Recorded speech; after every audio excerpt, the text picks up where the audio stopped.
Uganda is one of 3 countries, including Turkey and Bangladesh, that are safe havens for half of the world's refugees.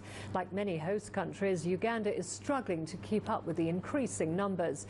CGTN's Michael Beleke reports.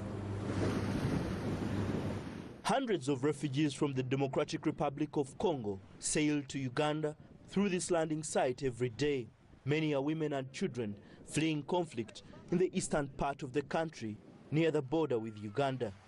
The UN Refugee Agency says while Uganda has a unique policy that welcomes everyone, the country is getting overwhelmed.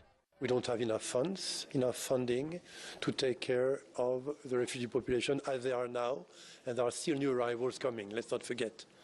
One. Second major challenge is coming true with our commitments to support both the refugees, the refugee community, and the host community. Uganda is home to more than 1.5 million refugees from the South Sudan, DR Congo, Somalia, Burundi, Eritrea, Ethiopia, including Rwanda and Kenya. According to the UN Refugee Agency, the country needs about $900 million to respond to the overall refugee situation. The donor community is stretched. There is not only Uganda. However, I think the Uganda situation is unique by several aspects. One, because of the unique policy of Uganda, the asylum policy, extremely generous. One, that's a really unique factor. And Uganda is showing the way to the rest of the world, I should say.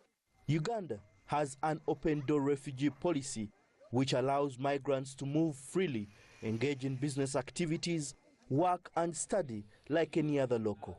By May this year, Uganda had only received 7% of the money needed for the United Nations Refugee Agency and other organizations to be able to provide necessary support to the large numbers of refugees.